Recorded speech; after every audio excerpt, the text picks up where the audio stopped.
We're live. Hi, everyone, and welcome. My name is Karen Karbiener. I am the president of the Walt Whitman Initiative, and I'm very proud to introduce the 6th presentation in our Robust American Love speaker series. We decided to offer this speaker series, note the word speaker, not lecture, to present timely public-facing conversations on Whitman's life, work, and legacy.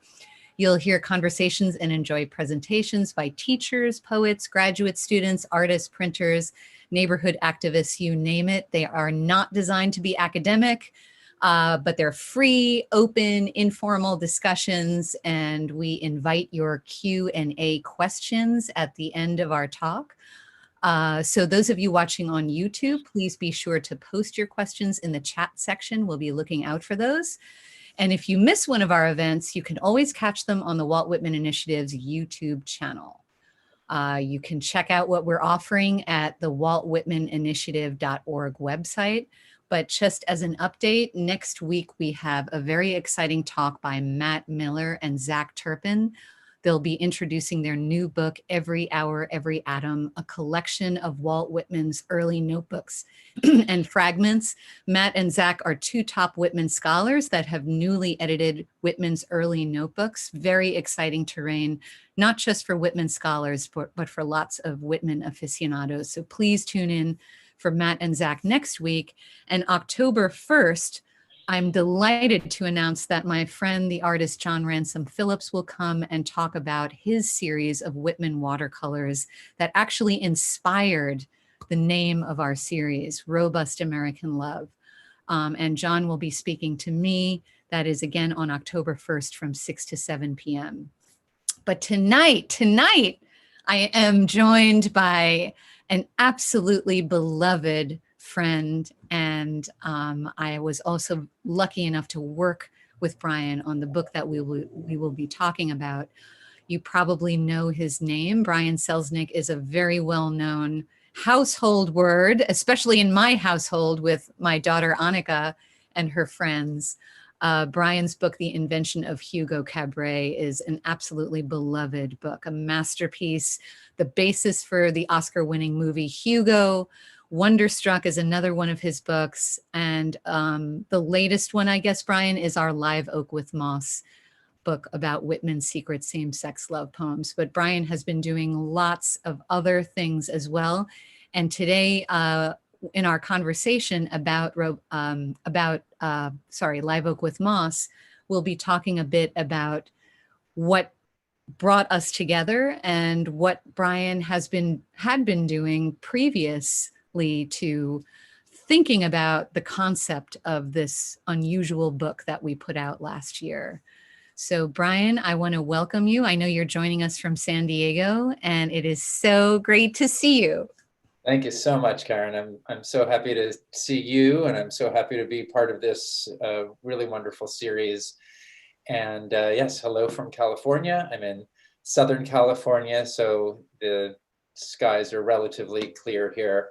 But I'm really excited to share with you and the viewers, some of the images that went into the making of the book. And you and I will talk about how we met each other, how we came to create this book. But why don't I begin by talking about how I first heard about these Live Oak with Moss poems. That would be great, actually, to set us up with how you did it. And again, we're keeping it really informal. We're looking forward to hearing your questions out there, folks, if you're watching. And since this is not just a partnership to build a book, but actually a friendship, we're going to keep it nice and informal and ask each other questions. So, but I'm excited to hear your story from the beginning, Brian, like how we kind of arrived, again, at this very unusual book project involving Whitman's unpublished secret same-sex love poems. So many, many years ago, I met and befriended Maurice Sendak, the author and illustrator of Where the Wild Things Are and so many other brilliant books. And he became a friend and a mentor to me. And I had just finished a children's book about Walt Whitman. And by coincidence, he had just begun reading Walt Whitman for the first time. And it was Maurice who told me about these 12 poems that were called Live Oak with Moss. And the way Maurice described them to me was that Walt Whitman had written a secret sequence of poems about a love affair with another man. And that the poems were about the love affair, the end of the love affair, and sort of the way that Whitman moved on from the love affair. And we'll talk more about whether or not that's a completely accurate description, but that was the way that Maurice presented them to me. And you know, Brian, just in case people don't know I know that probably the world knows who Maurice Sendak is, but do you want to just introduce him just a bit? Yeah, he's the person who made Where the Wild Things Are, which is probably his best known book, but he was not only one of the, maybe probably the greatest children's book writer and illustrator, but he was also an opera designer. He did a really brilliant, did a lot of brilliant Mozart productions. He did an incredible version for the Nutcracker in San Francisco. And he really introduced a new level of psychology to to work for children. Famously got into a public fight with Bruno Bettelheim, who was a child psychologist who thought that Maurice's work should be kept from children because it was too damaging. Oh my God. Maurice argued, I would say successfully, that you really can't, I think the way Maurice put it was, children know more than you think, and they're probably they probably have a lot more going on than you would. It would scare you as an adult to remember even how much you knew as a child and how much children think about and what they're aware of. And so he also had a great love for many great 19th and early 20th century artists and writers, including Herman Melville and Emily Dickinson, Keats, Vincent van Gogh. He had a very, very personal relationship to them. So when he talked about them and their work, it wasn't like he was talking about an artist who he admired. It was like talking about someone who he personally knew and loved. And he told me he avoided reading Walt Whitman for his life because he never trusted him. And so I had mentioned that he was reading Whitman for the first time when we met. And that was because the way Maurice described it was Maurice for the first time at that point late in his life was becoming more comfortable talking publicly about being gay. Maurice was gay. He had a partner of 50 years, many, many years, but he was never really out publicly. And he famously, I think he came out either on the Stephen Colbert show publicly for the first time. He had some incredible conversations with Terry Gross on Fresh Air, and they became very good friends. And he realized that he never read Whitman and never trusted him was because he couldn't believe that someone in the 19th century could be that comfortable with being gay and talking about men and men's bodies when Maurice in the 20th century couldn't bring himself to talk about things like that and to think about them publicly. So it was an interesting moment, both for Maurice and myself, in our relationships with Walt Whitman. And so Maurice fell very deeply in love with Whitman. And he was friends with a Whitman and Melville scholar. And it was that scholar who had told Maurice about these poems. And the way Maurice described it to me was that Whitman never published those poems as he wrote them. Instead, he cut them up, rearranged them, and hid them in leaves of grass where no one knew about the original intention of these poems for about 100 years until they were discovered, extracted from leaves of grass, put back together, and now are known as this sequence called Live Oak with Moss. And Karen, you'll talk more in a little bit about the actual story about how those poems were discovered and what they actually were. But that was the way Maurice described it to me. Right. And I just thought that's the most incredible story I've ever heard. And so Maurice was thinking about illustrating a book of these poems himself, because sometimes he illustrated poetry He re-illustrated some William Blake, who of course illustrated his own poems when he first wrote them. He did some nursery rhymes, but Maurice said that generally poetry should not be illustrated, that a poem really exists between the poem and the reader, and an illustrator would just get in the way of that relationship. So he generally felt like poems should not be illustrated. So he never did illustrate those poems, but I really wanted to do something with them. And because I had made a children's book about Walt Whitman, I was able to explore certain themes about Whitman that were important. By the way, the book is beautiful. I know you don't really talk about it that much, but I think it is glorious. I know my daughter really loves the book too. Do you want to just say a few words about the book? Yeah, it's called Walt Whitman, Words for America. It's written by Barbara Curley, and I did the pictures. And it's a picture book biography that really goes from cradle to grave, and it covers his whole life with a focus on his work during the Civil War as a nurse and as someone who tenderly cared for the soldiers. And while I was working on the book, I at first didn't know how I was going to do it, because there's really nothing about Whitman's life or work that's appropriate for children. But I realized as I was making the book that the way he was taking the pain of the world around him and turning it into art and helping people was something that children would understand. And so, but because it's for children, it touches on queer themes, it touches on spirituality, it touches on ideas around the body, but I had to do it in a way that was something that made sense for a 10-year-old. So I really wanted to explore the more adult themes in the Whitman poems and the Whitman story. And so I made an erotic toy theater piece. I made a dirty puppet show. And so if we can switch over to a screen share, I have some clips from the erotic puppet show that I did. And so I'm going to press that. I'm going to press share. And all right. So the puppet show that I made takes place entirely inside this suitcase. And it's in a 3x5-inch opening. You might even be able to see a little camera that is trained on the 3x5-inch opening. You can see my friend Robert Ian, who's a brilliant cellist and musician and vocalist.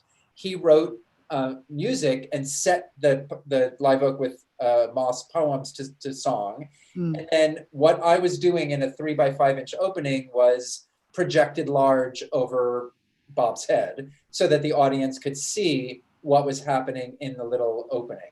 And so it was, in a way, it was trying to take an intimate act, something that is happening inside a 3x5-inch space, which is very private, and making it public, which itself is echoed or echoes what happened to the live oak poems themselves. They were private, and then they were eventually made public.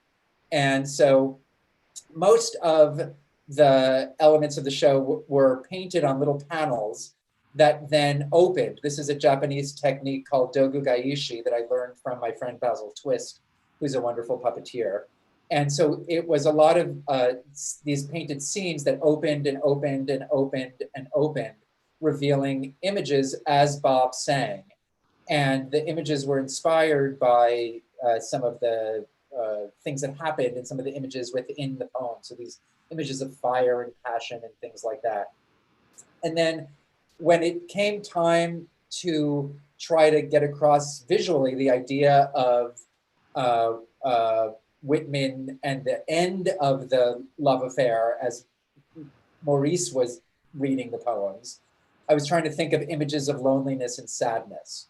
And so this empty room that fills with snow seemed like a great way to viscerally get across an idea of loneliness. Even though there's no snow, there's no image like this in the poem, this is a moment where it is something that is the feeling of what is happening in the poems.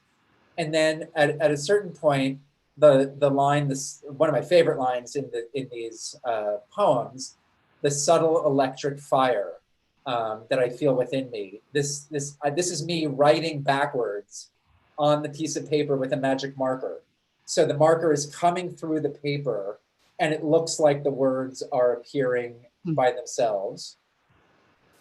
And then a real pair of scissors comes in and begins to cut the words, as you see. And then it moves into a part of the puppet show that happens sort of in real life with my hands. And what's going to happen is I'm going to cut myself with the scissors. It's staged, but I seem to cut myself with a pair of scissors. Red drops of blood begin to fall, which are actually drops, red beads. And then it fills with blood. And then my right hand seduces my left hand, and I unbutton my shirt and I reveal the skin of my chest. And so that was this way of trying to get across my love for these poems in a way using images. But again, it's not a book. It was an erotic toy theater. And so that it was keeping Maurice's dictum to not illustrate poems safe. Like it was working within that dictum. And Karen, I think did I meet you I met you before I made this puppet show, right? I met you when I did the children's book. I had known about the puppet show, and I think we started talking around that time about doing some sort of project. So it just shows how long-lived Live Oak with Moss is. I don't think we had a concept that we were going to do Live Oak with Moss at that time, but I remember just being enthralled with the illustrations to the Whitman children's book, because you were able to convey a lot more information than one would think. You know, you queered him, I guess, as much as you could with those images. So it's just a beautiful, sequence. It hit me very hard. And when I heard about the puppet show as well, I was like, I have to find this person. So that's when we started talking in your Brooklyn apartment about, doing something. Yeah, and actually, I do believe several years passed between the end of the puppet show and then you approaching me and saying that the 200th anniversary of Whitman's birth is coming up and we should make a book. And that's when we began to think about adapting the puppet show as a book. And so I went back to the images that I had come up with for the puppet show, and I began to think about how they would work as pages that you turn. Mm-hmm. And so what you're looking at right now is the way that I illustrate a book. I will make these little double page spreads. So each one of those represents an open book. The line down the center is the gutter, which is the center of every book.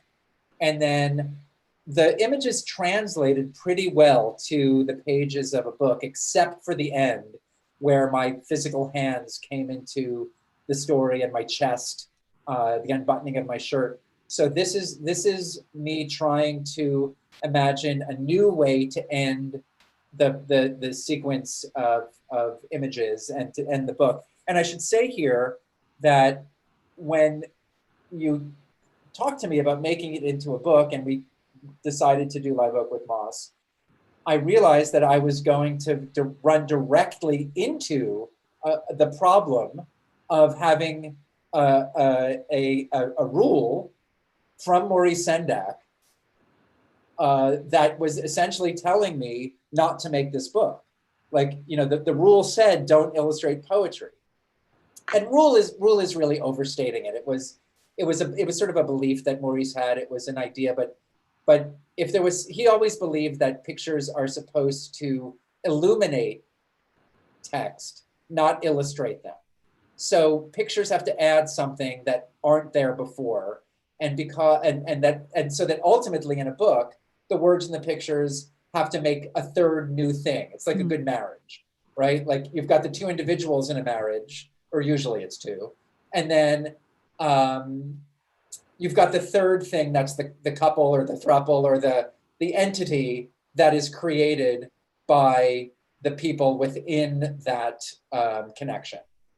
And so I began to wonder if there was a way to bring pictures to this project without directly illustrating the book. And so what I did was I imagined all of the pictures coming first and leading us to the poems. So that, you know, in the puppet show, Bob sang the music while, and the words to the poems while I showed the images. But I thought, you know, there's going to be no music because it's a book. And so I thought, what if all of these images, one after the other, like a river, just flow for like maybe 100 pages, and the tree opens up, and the tree becomes fire, and the fire becomes water, and the water becomes sky, and the sky becomes clouds, and then almost like a lens or a frame that you can step through, it brings you to the poems. And when you get to the poems, there's no pictures. It's just 12 pages or 12 poems, however many pages it takes, of the black lettering on white background. And then when the poems are all finished, we could have a visual sequence that leads us out of the book or out of that section, and then into what became your section of the book, Karen, where you talk about everything historically that led us to what we just saw. And again, a little later on, you're going to give us a version of that information in this talk as well.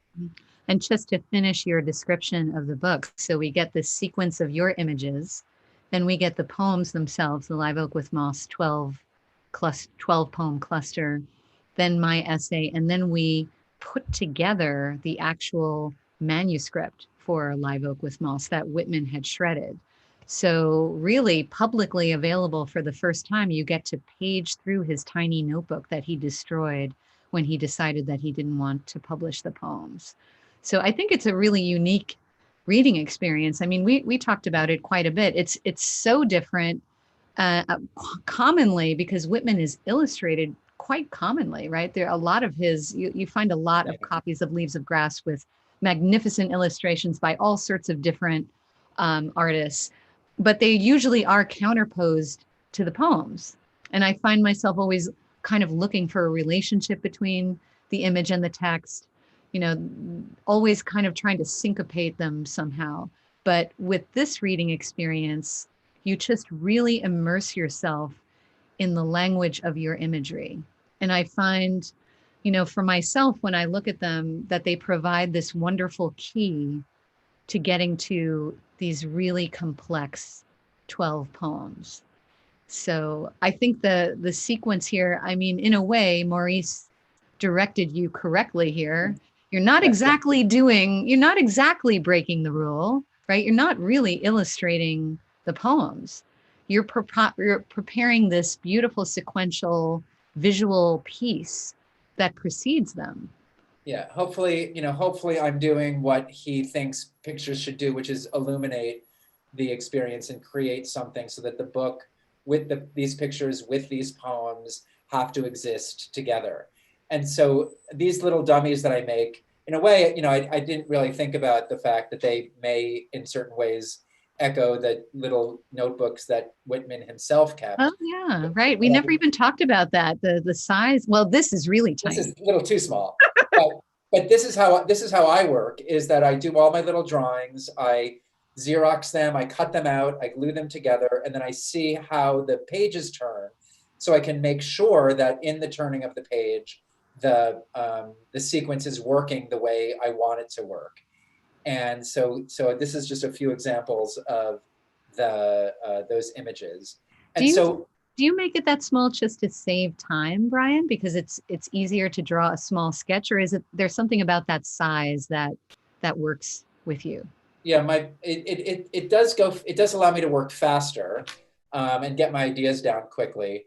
But I do find that if I work any larger, I spend too much time filling in details, and then I get lost. And these first little tiny illustrations force me to keep the drawings quick and fluid, and so it allows me to move faster. So it's not really about saving it. It's not about saving time, but it is about being able to move quickly. Cool. So what I have now is the visual sequence from the book. And so I thought it might be nice for us to just, I'm going to do this in silence.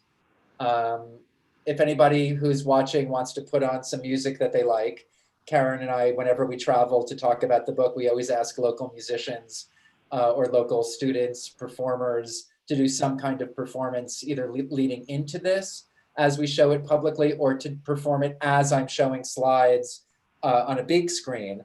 And so if you all want to, curate something in your house right now with some music that that you love, you can, or we can sit in silence together and watch the images. And then once we come out of the images, I'll hand everything over to Karen, who will then give us some information that will echo what the second half of our book is like.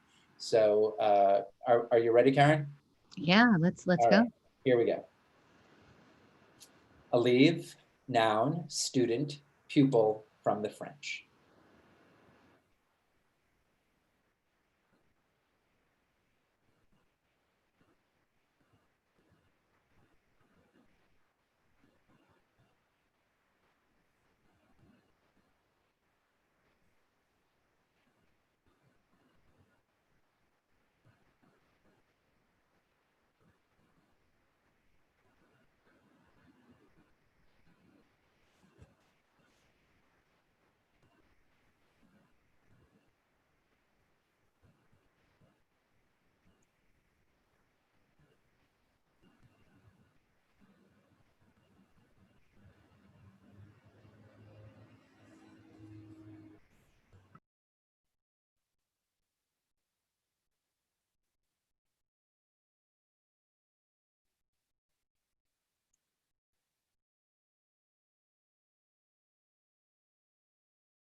And that's the end of that sequence. So I'm going to stop sharing my my slides now. Come back onto the screen. And so then after the visual sequence has ended and the poems have been presented within the book, we then move to the next part, which is Karen. And Karen, I hand things over to you now. Well, thank you so much. And I'm always so moved to see that sequence, silent as well as accompanied by music. It's just so compelling. So everyone, I'm going to take you to my own slideshow. This provides more of a historical context with the poems and with Whitman. So I'm going to introduce you. I know a lot of people know quite a bit about Whitman already, but let me back up a little bit and bring you to this much beloved frontispiece of the 1855 edition of Leaves of Grass. So here you have the man that a lot of people recognize, and you see here America's poet, the poet of democracy, the good gray poet, Brooklyn's literary grandfather. He has many, many names, but he is also our first great gay American of letters. And in these poems, these 12 poems called Live Oak with Moss, he expresses his most intense reflections on the love that he felt for other men.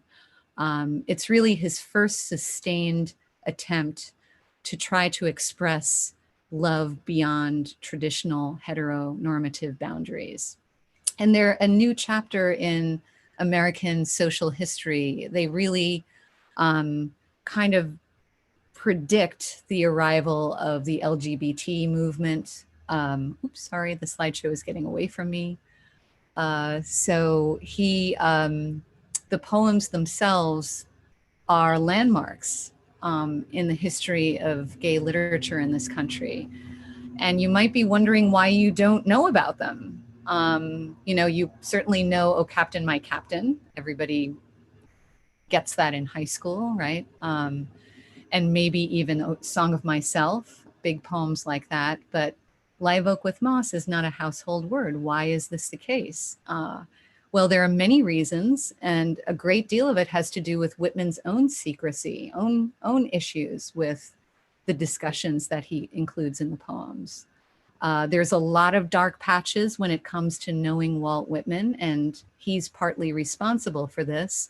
So let me try to bring you into some of Whitman's world. You're looking here at an 1820 landscape by Francis Guy that hangs up in the Brooklyn Museum of Art. It's really well worth seeing.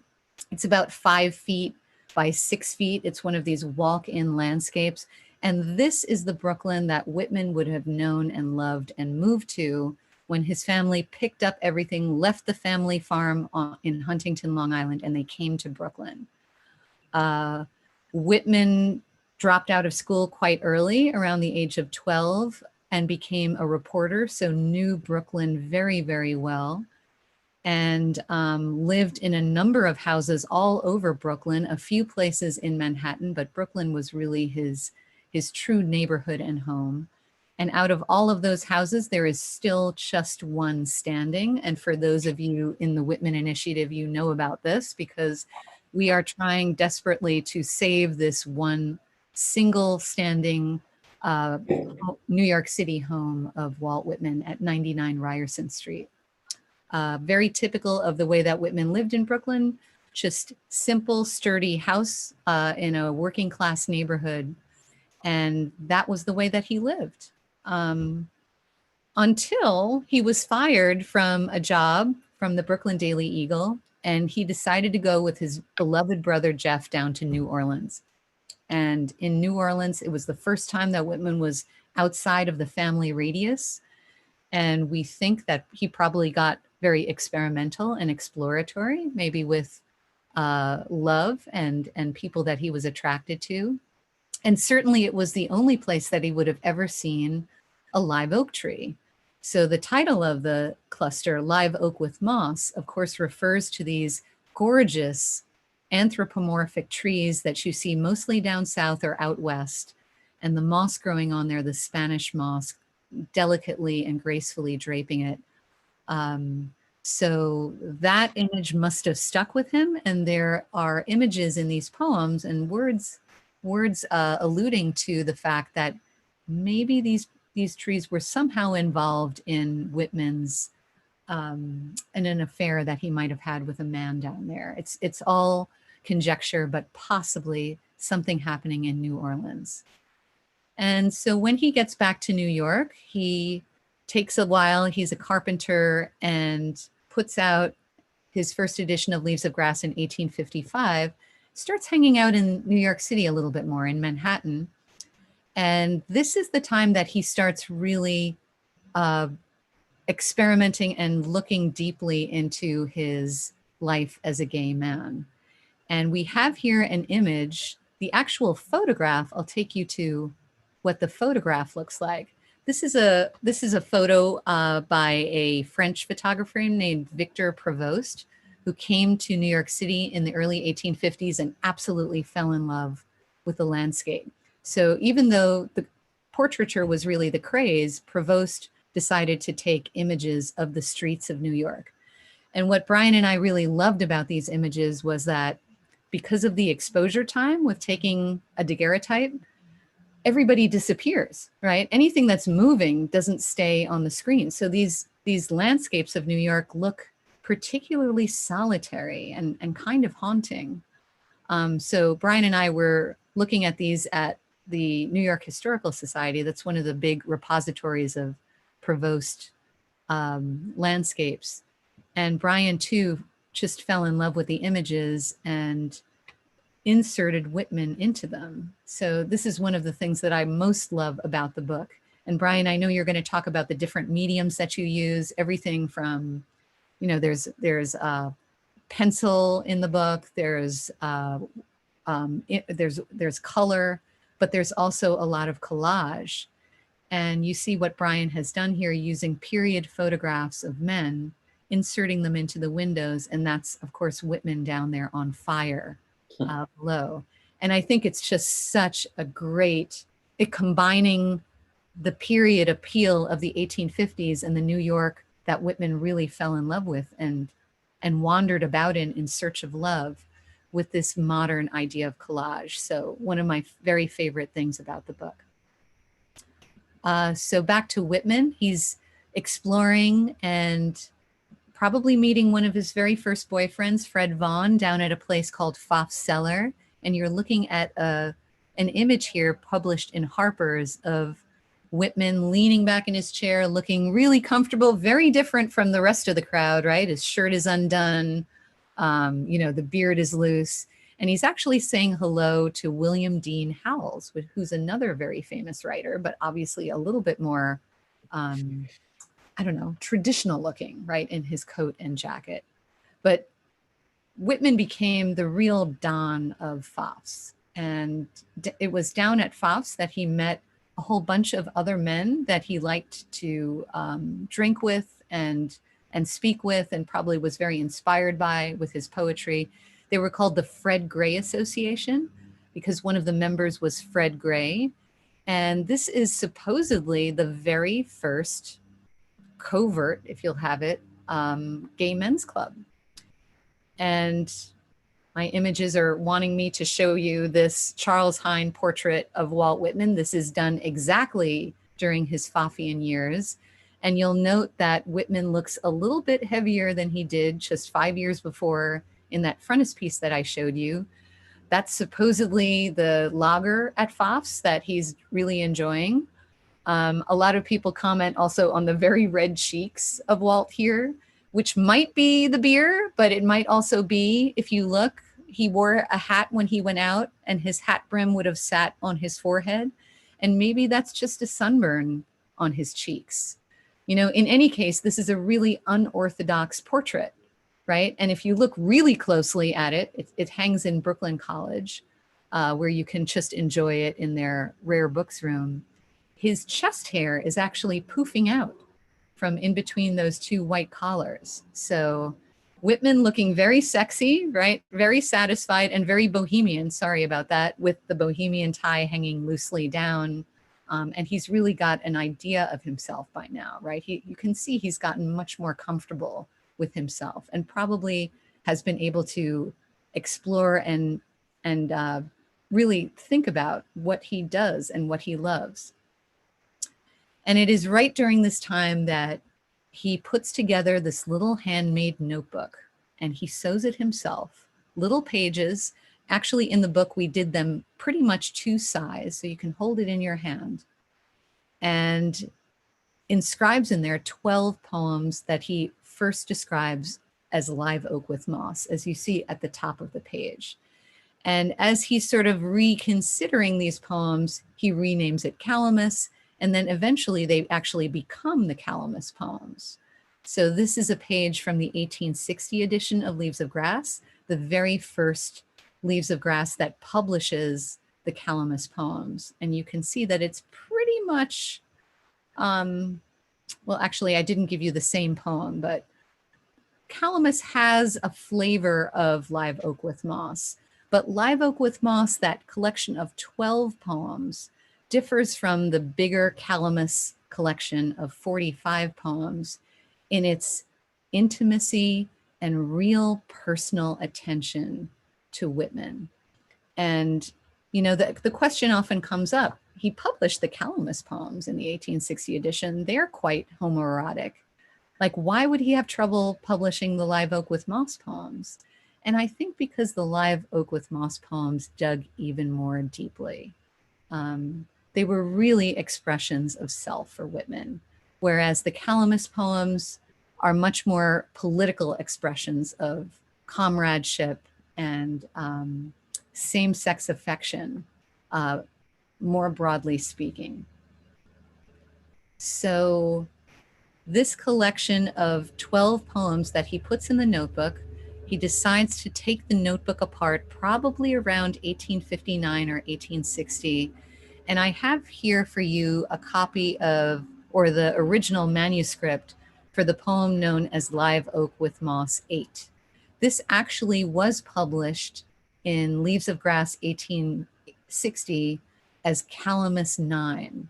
But Whitman never published it afterwards again. There was something about this poem that he didn't seem to want to release to the public. And I would argue it is because it touches somewhere very deeply about Whitman and his expression of his gay affection and his love for men. And you can see at the top of this page that he's really reworking this poem. He's thinking a lot about where to place it. It looks like he's inserted quite a few pinholes into the top as if he was collecting them maybe on his wall, because supposedly he did that, and thinking about where the poem belongs. He's thinking about changing the number of the poem. So he thought about reorganizing the 12 poems that he had there. So this is the first sheet of Live Oak with Moss 8. And then this is the rest of it. And you can see that he's using scrap paper, just sort of putting together things. This is what we would call a fair copy because it's pretty clearly written. But still, it's a raw document and never really published in the form that he wrote it here. So the next screen here, you have the actual Live Oak with Moss 8 as it appears in our book. And I would like to read this with you because we don't have a whole lot of time, but this is my favorite Live Oak with Moss poem. And I think it's super moving. It's affected me very profoundly, and a lot of the students and the people that I love have been affected by this poem. So I'm just going to run through this with you. It's, as you can see, unlike a lot of earlier Whitman poems like Song of Myself or I Sing the Body Electric, this is a short poem, and all of the Live Oak with Moss poems are about the size of a sonnet. In fact, probably Shakespeare's sonnets had a pretty substantial impact on Whitman as he was writing these. So I'm going to bring up the screens here so that I can really, I'm having trouble moving my stuff here. So let's see, how can I do this? Let me try to read it as long as I can here. I'm having trouble moving that strip that I have at the bottom of the screen, but I'll get to another screen where I can finish the poem off for you. Hours continuing long, sore and heavy-hearted. Hours of the dusk, when I withdraw to a lonesome and unfrequented spot, seating myself, leaning my face in my hands. Hours sleepless, deep in the night, when I go forth, speeding swiftly the country roads or through the city streets, or pacing miles and miles, stifling plaintive cries. Hours discouraged, distracted. For he, the one I cannot content myself without, soon I saw him content himself without me. Hours when I am forgotten. Oh, weeks and months are passing, but I believe I am never to forget. Sullen and suffering hours, I am ashamed, but it is useless. I am what I am. Hours of my torment. I wonder if other men ever have the like, out of the like feelings. Is there even one other like me? Distracted, his lover, his friend, his lover lost to him. Is he too as I am now? Does he still rise in the morning, dejected, thinking who is lost to him? And at night, awaking, think who is lost? Does he too harbor his friendship, silent and endless? Harbor his anguish and passion? Does some stray reminder or the casual mention of a name bring the fit back upon him, taciturn and depressed? Does he see himself reflected in me? In these hours, does he see the face of his hours reflected? So, wow, even just reading it, I'm always emotionally connected to this piece because I just think about what it must have taken, not just for Whitman to write it, but then actually to publish it, right, as Calamus 9, and then quickly rescind that in future publications. It's a very private poem. You've got a lot going on here orally. If you look at the poem, it really looks like it's divided up into half, almost like a sonnet traditionally is when you have, and you might remember this from high school, in the middle of a sonnet, you have a volta, something that switches the tempo, the feeling of the sonnet. Whitman kind of has this with the switch over from the hours that lengthen those first few sentences. They really kind of make time slow down, right? And for him, the hours are just endless, right? He's endlessly pacing, endlessly remembering who he has lost. And of course, those hours also, when you say them, you think about OURS. You think of what is actually lost, right? The condition of hours. But things change in the second half of the poem and you get more questions and you get a strong sense of confessional identification, right? I am ashamed, but it is useless. I am what I am. Walt Whitman is coming out in the middle of this sonnet-like poem. And then furthermore, starts asking himself, and I feel like us too, really critical questions about identity. I wonder if other men ever have the like, out of the like feelings. Is there even one other like me?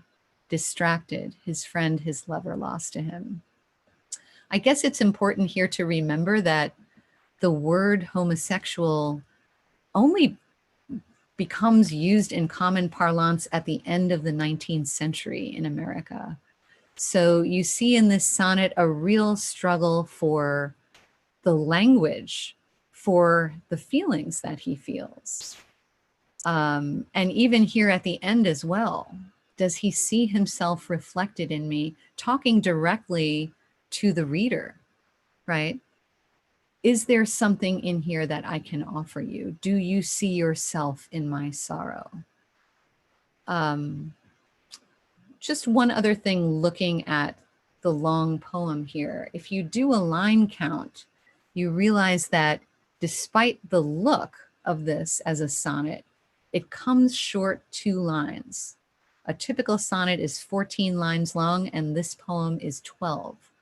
So you're actually missing the couplet at the end, which is kind of cool because traditionally in a sonnet, the couplet is where everything gets resolved, right? There's a happy little ending in that rhyming couplet. So you don't have that ending, right? You have questions instead. And I feel like Whitman also, with his love for language play, must have been thinking about how the missing couplet also represents the missing couple described in this poem. A profoundly deep dive into his intimate ideas of himself and how he feels. So it's just a little bit to open up the conversation, Brian. And I'm going to stop sharing my screen.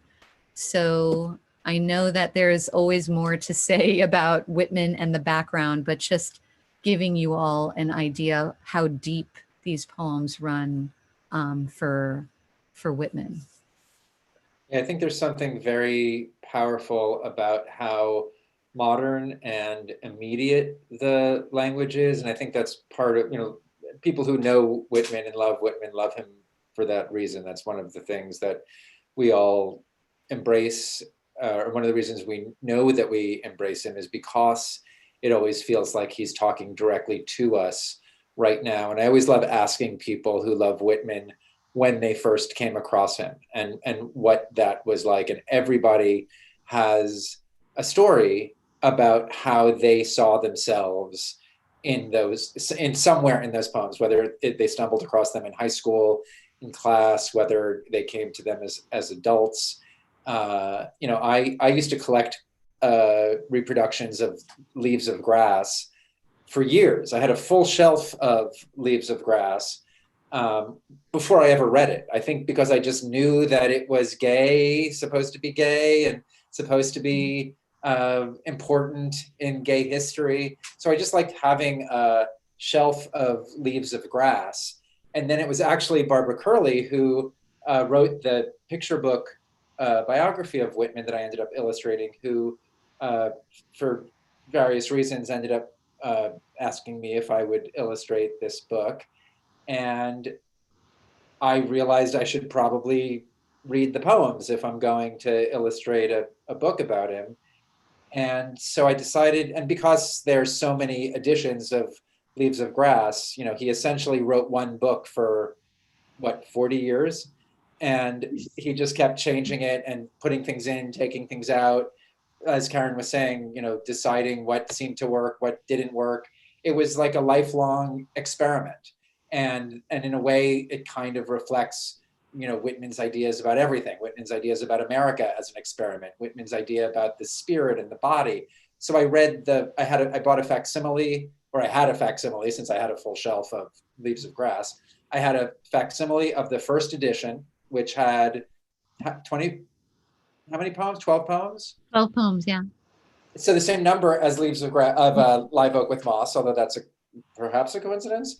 And then the Deathbed edition, which has, I think, 14 million poems in it.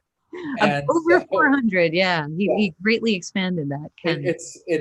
I'm currently rereading Moby Dick, which I read about 10 or 15 years ago. And it has a similar feeling when you read it front to back, where you feel like you're kind of being thrown into the ocean, and sometimes you're drowning, and sometimes you're floating on your back and everything is peaceful and beautiful, and sometimes you have great clarity, and sometimes you have a sense of danger and horror, but it can feel very overwhelming.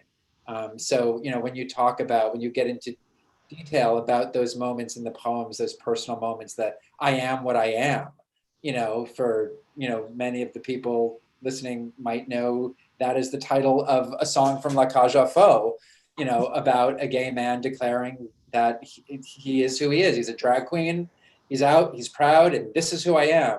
And I'm sure that most fans of La Cage aux Folles do not realize that Whitman beat the lyricist to that phrase by 100 and something years. Right. And you're bringing up something very valuable to remember, in that a lot of people don't know this Whitman, right? The Whitman that most people think of is that glass half full, radiant, democratic voice that seems to be very public facing. But these poems are special in that you really get an interior glimpse of his pain and his wrestling with the type of feelings that he had, and he really didn't know what to do with. So, yeah, go ahead. Yeah, no, I was going to say there's a question that says, in this time of Corona, there's a feeling of being isolated and hidden from view that seems to resonate with this work. Can you talk about the intentional obscurity of identity and how that may have impacted Whitman in his life and his subsequent work? The intentional obscuring. Yeah, it's interesting because, right, because Whitman is writing this this declaration of his queerness, yet keeping it private. It's like coming out and not coming out. It's like coming out from staying inside the closet. So in so many ways, he does come out in his poetry in many, because we see the queerness, we see the intention behind a line like, two men walking down the street and catching each other's eye and knowing who they are. But of course, as Karen was saying, emotiveness, the idea that male friendship was in fact a higher and more important connection than heterosexual love, was the way that most 19th century readers, except for the gay ones, would have read Calamus. It's like, yeah, Whitman really gets how men really bond, and that male friendship is very important. And so it's this interesting thing, and he does this a lot, where he comes out and doesn't come out simultaneously, and ultimately keeps himself in the closet. He talks about children and grandchildren, and children at least, and at the end of his life, this is a famous sequence. You're talking about his Arthur Simmons, the sex researcher, asked him directly about the Calamus poems, and Whitman denied it, right? And that was that moment that Walt says, "Oh, I have grandchildren down south." And a lot of people, it's a great question. I think, Jesse, you asked that question in the chat. The way you can see this, some people say he got more conservative when he was older, and he was trying to not identify with this growing group of fans that he had. But I think rather that, probably it has more to do with his own wrestle, right? I don't think it was easy at all with really coming to terms with who he felt he represented. And also for Whitman, I feel like the idea of fluidity was more of an issue than any sort of definition. So he was born, and he kind of started his relationships before solid definitions of hetero and homosexual behavior came to the American language. And I feel like he benefited from that and embraced that there was not he didn't want to belong in a box, in other words. But homosexuality wasn't an identity. Homosexuality was acts that people did to each other. That's true. And it wasn't, you were saying that homosexuality as a word didn't exist until the 19th century, but that's also because homosexuality as an identity didn't exist. And so, the people who were attracted to people of their own gender carved out their own spaces and made lives together when possible. But, there's also a good chance that if Whitman had actually, at the end of his life, just said, yes, I am a homosexual, he could have been rejected, jailed, murdered. It was also possibly a kind of self-preservation within the time period. So again, it's like these incredible acts of bravery in a time when there was no language for what was being experienced or what he was experiencing. But then also there are things to think about in terms of issues of safety and things like that. But that kind of isolation, suddenly we're all like, isolation is no longer a metaphor, right? Like everybody on the planet has been affected by what's happened these last 6 months, and what, wherever we were, whatever happened when we were at the height of the lockdown, whether you're in one now, whether you were in it, like I was for the first 3 months alone in New York. My husband was stuck in California for the time, or whether you were suddenly stuck with people, who you normally would leave, in the evenings or in the mornings and come back in the evening. Like, everybody's lives were transformed by this experience and by these, and have experienced isolation in a different way. And so I think that, I don't know, I definitely do think that we approach these poems in a different way now, but we probably also approach everything in ways now because of this. And yeah, and I think Whitman's isolation, I'm thinking that it's something that we can much more easily relate to these days, even though his isolation was a different sort, right? Not necessarily a physical isolation, but this emotional isolation. And when I look, especially at your images, Brian, the last few of that room of Whitman's, which you really neatly modeled in part after the room he was born in, right, in the Whitman birthplace. Yeah, it's both the room he was born in and the room he died in. They're two different rooms, but I combined them into that single room. So cool. So for Whitman aficionados, there's all sorts of secret things to find in the illustrations in the book too, which is really awesome. And our friend Tristan Pullen was just asking about. Right, we've got questions piling up. See, the problem is that we can keep talking with ourselves, and that's the great thing about Zoom. But we should really look at these questions, which are excellent. And yeah, Tristan, I think we have to probably wind up soon. But I did want to get to Tristan's question before we do finish up. We met Tristan at the University of Memphis when we were traveling, talking about the book, and hopefully. And Tristan was quite inspired by that to write his own play about Whitman, which we talked about just a couple of weeks ago. So Tristan, I'm so glad you're out there, and you have this question for us, and you ask, what has been the overall feedback the two of you have received since this book has been published? And for me, I feel like it's been great to introduce the poems to people who otherwise wouldn't have known them. The work is very different than any of my other work. It's my first book specifically for an adult audience. And although I don't really think about age ranges when I'm working, and I like that adults read, my other books. Behind me, I've got, these are some copies of The Invention of Hugo Cabret from around the world, and Wonderstruck. Some copies. Wow, it's like amazing to look back there. Yikes! Wow. And, so I like, working. It was interesting to work expressly on something that I knew was for an adult audience and about these specific issues and these specific poems. And so for me, just helping, working with Karen to help bring these poems more into the public eye has been a really phenomenal experience. And I got to go to Italy, where the poems were all translated into Italian. And so it's just so wonderful to think about all the people who might not have known about these poems if it wasn't for, coming across a book like this. And the book is doing really beautifully. We have the paperback coming out next year. Is that right? Yes, in the spring, I think. In the spring, and there's an Italian edition out. So I'm so glad people are enjoying it. And I guess the way we see it, Tristan, is when we get to talk to people like you, when we do these presentations and we meet people that are reading the book and kind of learning about the book with us.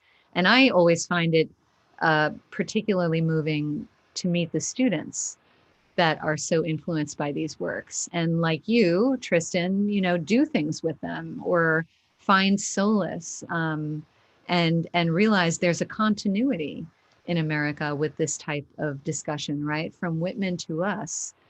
And the words were groundbreaking when he said them, and they remain really fresh and moving to this day. So yeah, I think for us, it's just been a pleasure to meet so many people, and we're glad to bring the poems to light here. I think we have to sign off though, Brian, because we're trying to keep these to to 1 hour slots. As much as I would like to keep talking to you, thank you so much for coming to the now I want to name it the Live Oak with Moss series, see, Robust American Love speaker series. It's so wonderful to talk with you about this beloved book. And yeah, let's keep the fires burning on this. Thank you. Thank you. I'm so happy to be a part of this, and let's go read some Whitman. Okay. Thank you, everybody. And don't forget to join next week for Matt Miller and Zach Turpin talking about Whitman's